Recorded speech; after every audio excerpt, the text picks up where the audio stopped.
Simplement, juste simplement, asseyons-nous. Alléluia. Gloire à Dieu. Ensemble, on va voir ce soir un enseignement que on les va voir c'est peut-être la semaine dernière. Je vais parler de brisement et la dépossession. Alléluia. C'est très important de comprendre le processus par lequel Dieu passe. C'est un processus. Alléluia. Dieu nous met dans un processus et au fur et à mesure, Dieu nous transforme, Dieu nous change, Dieu, n'est-ce pas, nous travaille. Alléluia. C'est très important de comprendre cela. Comprenez ce soir que lorsqu'on parle du brisement, je vais donner quelques définitions tout à l'heure. Donc, ce passage, je parlerai ce matin, plutôt ce soir, je parlerai premièrement du contexte biblique. Après, je vais parler de la conspiration contre la vision. Après, je parlerai le dépouillement de la tunique. Bien sûr, on va s'appuyer sur l'exemple de Joseph. Et en troisième position, je parlerai de la descente dans le puits ou dans la cité.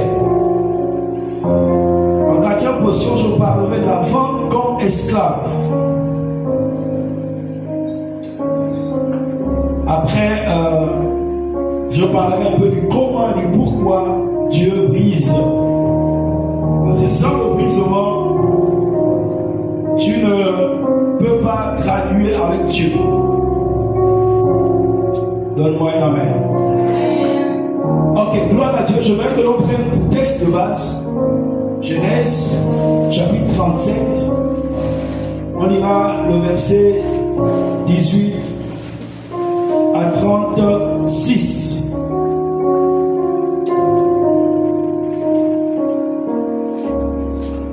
Je voudrais que vous puissiez comprendre que pourquoi aujourd'hui on parle du brisement ou du dépouillement. Tout simplement parce que Dieu enlève toujours ce qui empêche l'accomplissement de la vision. Dis à ta soeur, Dieu enlève toujours ce qui empêche la vision de s'accomplir. Et c'est ce processus-là qu'on appelle le brisement. Amen, amen. Donc tout chrétien passe par ce processus. Premièrement, comprenez que puisque nous allons parler de Joseph, Joseph avait été le fils. Nous sommes dans Genèse 37. Joseph est le fils bien-aimé de son père. Le fils que son père aimait. Alléluia. Je voulais que tu comprennes la première chose. C'est que lorsque tu as accepté Jésus-Christ, Dieu t'a aimé comme il a aimé Jésus. Est-ce que tu comprends ce que je suis en train de dire? Dieu t'a aimé. Rappelez-vous que sur la montagne, dans Matthieu 17, Jésus prie avec lui, Pierre, Jacques et Jean. Et lorsqu'ils sont allés sur la montagne, après vivre cette expérience-là, lorsque Pierre a dit, Seigneur, il est bon que nous soyons ici. Je vais établir une tente pour toi, une tente pour Moïse, une tente pour Élie. Et la Bible déclare que la nuit est descendue et une voix se fit entendre. Et dans cette voix, il est dit ceci, que celui-ci est mon fils bien-aimé, en qui je lis toute mon affection. Écoutez-le. Amen. On ne doit plus écouter Élie, on ne doit plus écouter Moïse, mais on doit écouter le fils bien-aimé. Je touche le fils bien-aimé. Matthieu chapitre 3, lorsqu'il fut baptisé, lorsqu'il est sorti du Jourdain, la voix se fit entendre encore. Celui-ci est mon fils bien-aimé. Amen, amen. Donc Dieu nous aime. Jésus est le fils bien-aimé de Dieu. Mais plus que toi, tu as accepté Christ. Christ est en toi et toi, tu es en Christ. Le même amour qui est sur, comme on appelle Christ, est sur ta vie. Amen, amen. Le problème, c'est que toi, tu ne le réalises pas suffisamment. Toi, tu ne le réalises pas, ou tu ne l'intériorises pas, ou ton esprit, donc c'est leur pensée, n'accepte pas cela, leur âme n'accepte pas cela, rejette. Mais il faut te faire violence. Amen. Il faut te faire violence. que Dieu t'aime du même amour qu'il a aimé Jésus. Est-ce que vous comprenez? Parce que tu es issu de la même matière que Christ. Donc Dieu t'aime. Lorsque tu acceptes Jésus, Dieu te prend. Comme Joseph était le fils bien-aimé de Dieu, plutôt de Jacob son père. Nous aussi nous sommes des filles. Toi aussi tu es la fille bien-aimée de Dieu. Alléluia. Je suis le fils bien-aimé de Dieu. Dieu m'aime. Alléluia. Peu importe que tout le monde soit contre moi, ne m'aime pas, ça ce n'est pas mon problème. Mon problème c'est que Dieu m'aime. Ça me suffit. C'est lui qui a créé les cieux et la terre, qui a créé l'univers même. Amen. C'est la chose la plus importante qui doit te motiver à chaque fois que tu t'élèves. L'amour de Dieu. Amen. Dieu t'aime. Point barre. Le reste là, qu'on te déteste, ce n'est pas ton problème. Ton problème, c'est que Dieu t'aime. Amen. Arrêtez point un instant sur cette pensée. Dieu t'aime. Et Dieu, Jacob, aimait son fils Joseph. Alléluia. Dieu nous aime, il nous prend. Mais pour nous amener à une autre dimension, il y a ce qu'on appelle le brisement. Il est obligé de nous briser. Parce que lorsqu'on accepte Jésus-Christ, on vient, on sort chacun de nous. On a grandi dans une tradition, on a grandi dans un milieu et on a été formaté. Notre pensée a été formatée par rapport à ce milieu-là. Or, cette manière de voir, de penser, d'agir, de parler n'est pas conforme par rapport à ce que Dieu veut accomplir dans nos vies. Amen. Dieu a un plan, un projet dans ta vie, selon Jérémie chapitre 29, le verset 11. Il dit, je connais, Dieu connaît le plan, le projet qu'il a formé dans ta vie. Mais pour t'introduire, il a d'abord te prendre, te manifester son amour. Mais après, t'introduire dans un processus de brisement. Il a fait avec le peuple d'Israël. Dans le désert, et plutôt de l'Égypte, il les fait sortir. Il les amène dans le désert. Le désert était une forme de brisement. Dites brisement. Oui, il fallait que tout ce qui était à l'intérieur, l'Égypte qui était à l'intérieur maintenant, comment on appelle ça, du peuple de Dieu, de leur cœur devait sortir. Le problème c'est que c'est ton cœur. Il y a des choses que tu peux refuser physiquement, il y a des choses que tu peux te séparer physiquement, mais intérieurement, quelquefois Dieu est obligé d'utiliser des méthodes de brisement. Amen. Donc attendons-nous à ce processus. C'est un processus obligatoire. Tu ne peux pas prétendre à l'élévation sans passer par là. Non. Dieu doit se rassurer que l'Égypte, les oignons et toutes ces choses qui peuvent te faire repartir en arrière sont sorties. Alléluia. Et le chemin qu'il utilise souvent, c'est le brisement. Alléluia. Donc Dieu va toujours enlever ce qui empêche la vision de s'accomplir. Par le brisement, Dieu ne détruit jamais la vision qu'il donne. Il détruit ce qui empêche cette vision de s'accomplir. Joseph a reçu un songe, mais Dieu va travailler le porteur du songe. Amen. Dieu peut venir te dire, tu seras ceci, tu seras cela. Ça c'est ce que Dieu te dit en l'instant. Mais qu'est-ce qui est dans ton cœur? C'est ce qui intéresse Dieu. Dieu veut que, parce qu'on peut te dire tu es reine, mais en toi la pensée de la royauté n'est pas. Est-ce que vous comprenez ça?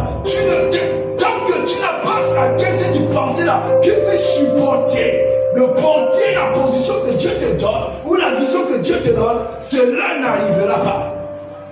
Quand même c'est Dieu qui a parlé. Amen. Donc Dieu est obligé de te introduire dans un processus qu'on appelle le brisement.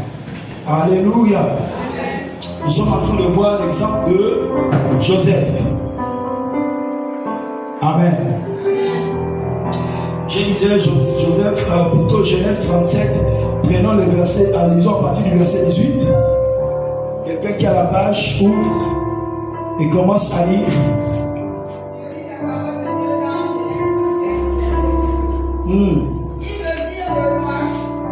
Il le vit de loin. Ici, il s'agit de frères de Jacob, n'est-ce pas, qui étaient partis pour paître le troupeau de leur père. Et à un moment, le père dira à Joseph, parce qu'on aime garder toujours ce qu'on aime. Et lui dira, va rendre visite, va voir si tes frères se portent bien. Et puisque ce frère avait déjà une dent contre Joseph, alors ils vont saisir l'occasion parce qu'ils ont toujours voulu le détruire. À cause de la présence de leur père, ils ne pouvaient pas. Mais cette fois-ci, il était loin de son père, alors c'était l'occasion rêvée. Donc ils vont le percevoir de loin et ils vont reconnaître Joseph parce qu'il était identifiable à une tunique multicolore. Une tunique multicolore. Une tunique multicolore. Tout dans la Bible a un sens. Aujourd'hui, peut-être qu'on ne parlera pas de la tunique multicolore, mais l'intérêt c'est si que cette tunique-là avait 7 couleurs qui sont les 7 couleurs aussi de l'arc-en-ciel. Ok, l'arc-en-ciel a 7 couleurs. L'arc-en-ciel, on le montre à Genèse chapitre 8, là où Dieu a scellé l'alliance avec Noé. Et chaque couleur est une spécificité de la bénédiction de Dieu. Donc il avait un manteau, une onction qui avait multiples facettes, qui pouvait agir dans plusieurs domaines. Amen. L'onction n'agit pas seulement lorsque tu vas prêcher l'évangile. Non, l'onction peut agir dans ton domaine du travail. L'onction peut agir dans le domaine politique, dans n'importe quel domaine. Alléluia. C'est ce qui expliquait la tunique avec plusieurs couleurs. Allons-y. Allons-y. Il le vit de loin. Et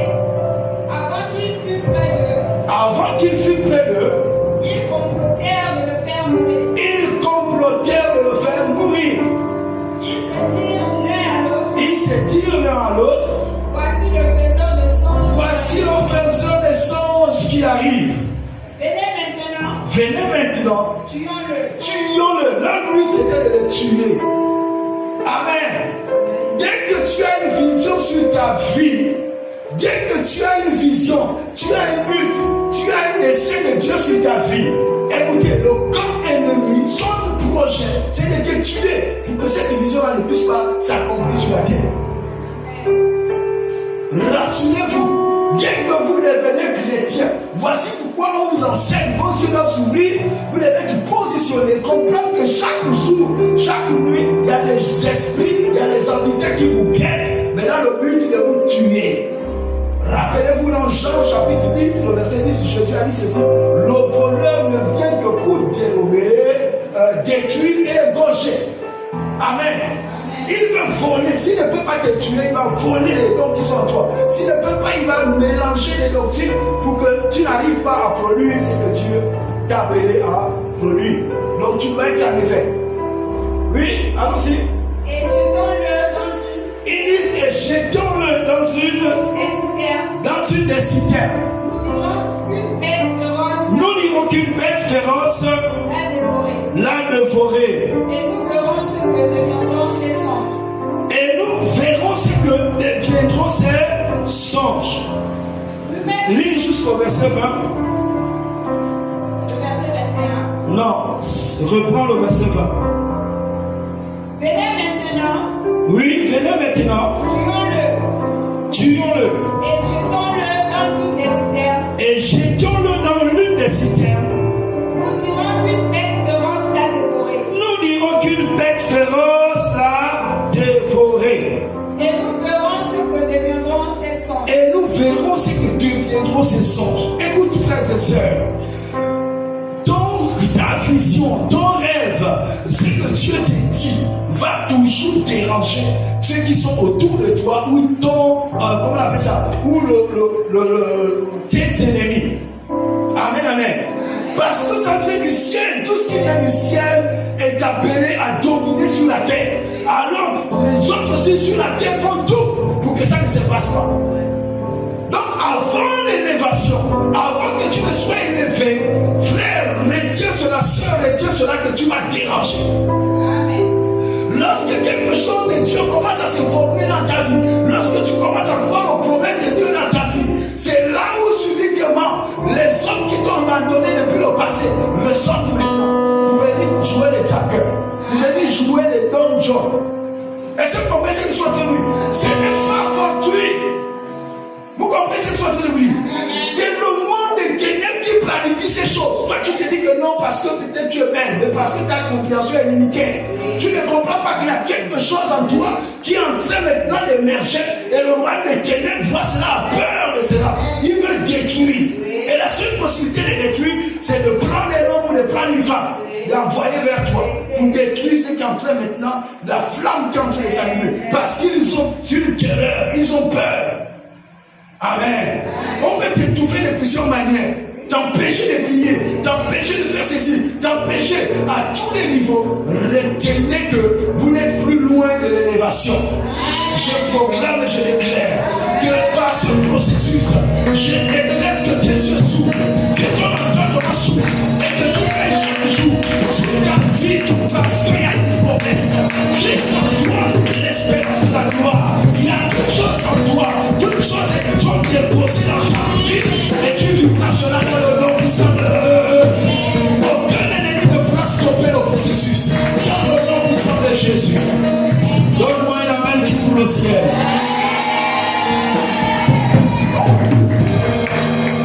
Alléluia. Donc la vision dérange avant d'être honoré. Dieu veut t'honorer, mais il te fait passer par ce processus. Amen. Ta meilleure amie, ton meilleur frère qui marche avec toi, mais qui va te trahir, qui va te faire toutes ces choses-là, Dieu veut te former. Parce qu'il n'aimerait pas que tu sois comme un Pierre. Est-ce que vous comprenez? Pierre, Jésus leur dit, était surpris de voir qu'il avait un couteau qu'il cachait. Lorsque nous regardons dans Matthieu 26, dans Gethsemane, Pierre avait un couteau. Jésus n'était même pas informé. Et lorsqu'on vient d'arrêter Jésus, est-ce qu'il fera sortir le couteau pour couper l'oreille? Ouais, non. Sinon, tu seras quelqu'un qui, on te fait quelque chose, tu commences à couper les gens. Non, Dieu ne t'a pas appelé à cela. Amen. Oui, tu es une bénédiction, tu portes une bénédiction. Dieu veut que tu sois une source qui va bénir les autres.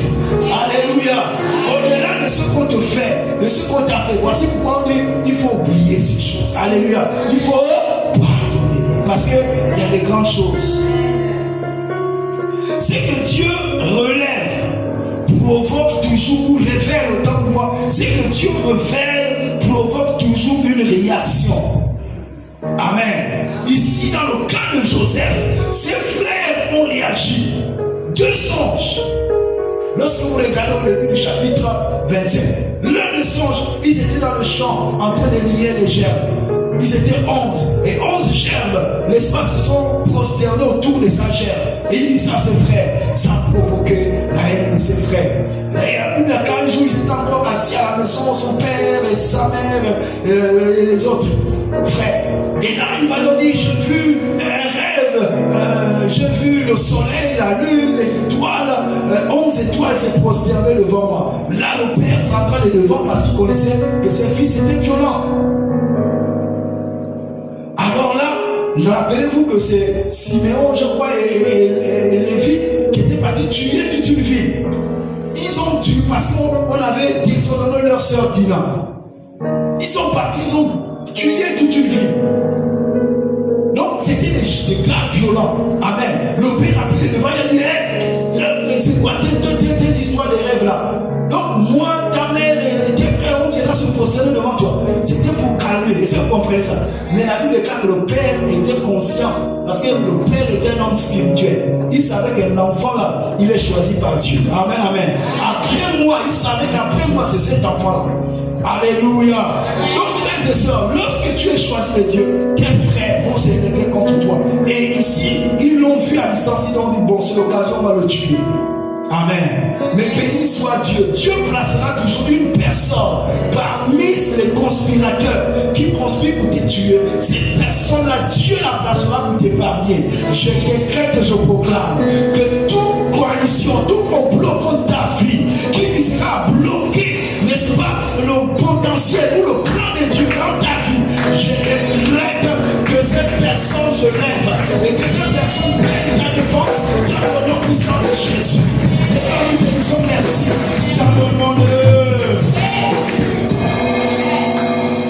Même si tous les sorciers se lèvent, Dieu va susciter un sorcier au milieu d'eux qui va s'opposer. Et dans le cas de l'espèce qui avait suscité Judas, amen, c'est Judas qui va dire, ne tuons pas notre frère. Ça nous sert à quoi? Alléluia. Le verser le sang de notre frère, ne le tuons pas, mais vendons-le. Et c'est lui qui leur donne l'idée de le mettre dans la cité. Donc comprenez ceci, frères et sœurs. Ils complotèrent pour le faire mourir. Les frères veulent tuer Joseph. Donc tu dois comprendre que tu es l'objet à battre. À un moment donné, nous les chrétiens, nous ne comprenons pas que, mais pourquoi on me déteste? Mais pourquoi on ne veut pas me voir? Mais pourquoi? Écoute, tu es dans un processus. Dis, je suis dans un processus. Oui, il y a des processus comme ça. Tu les traverses des fois seul. Oh, pourquoi X ne veut plus me voir? Non, tu es dans un processus. Amen. Tu dois passer par là. Tu dois vivre et tu dois... Parce que c'est un processus. Joseph devait passer par là. Parce que sa destinée, c'était la royauté. Là où Jacob était, il n'y avait pas de royauté. Et ça, vous comprenez, c'était pas un royaume. Donc il fallait que Dieu le pousse là où il y avait sa destinée, c'est-à-dire la royauté. Amen. Donc tout ce qui va t'arriver est en train de te pousser petit à petit vers ta royauté. Voici pourquoi il ne faut pas murmurer. Amen. Joseph n'a pas murmuré. Mais pourquoi les frères veulent me faire ceci? Non. Amen. Tu appartiens à Dieu et tu es dans un processus. Ça, c'est la vérité biblique. Ils veulent tuer Joseph. En vérité, ce n'était pas surtout Joseph, mais c'est surtout la vision qu'il porte. Toute vision divine expose la jalousie, les cœurs charnels, les résistances spirituelles. Toute vision va amener les cœurs à se dévoiler. Amen. Les cœurs, tu sauras qui est qui. Qui marche avec toi, qui est autour de toi, même celui que tu considérais peut-être, celui-là vraiment c'est mon âme sœur, ou c'est vraiment c'est ma meilleure copine. Oui, le jour là tu sauras. Mais tu es dans un processus. Les cœurs vont être révélés. Et si vous comprenez ça, les jalousies, ce qui était caché, va être manifeste. Mais tout ça, c'est la vision. C'est parce que tu as Christ en toi. Tout ce que tu subis, c'est à cause de Christ en toi. Ce n'est pas autre chose. Mais le chrétien n'est pas conscient de cela. Tu dois être conscient de ce que Dieu a déposé en toi comme vision. C'est quelque chose de très puissant. Les cœurs charnels vont se manifester. Tels que les frères de Joseph. Amen. Les résistances spirituelles. Pourquoi le diable résiste? T'empêche de prier. Veut te mettre la fatigue. Veut t'empêcher de méditer la parole de Dieu. Pourquoi? C'est quoi son intérêt? Est-ce que vous comprenez? C'est pas son intérêt. Son intérêt, son but, c'est de rétablir ce qui est en toi. C'est de bloquer. S'il peut tuer ton corps, c'est fini. Il sait que tu ne pourras plus accomplir ta destinée sur la terre. Mais tu ne mourras pas. Amen. Tu vivras. Et comme a dit David, je raconterai les œuvres de l'Éternel des armées. Tu vivras. Amen, amen. Amen. Donc, Jean chapitre 3, le verset 20, elle déclare que quiconque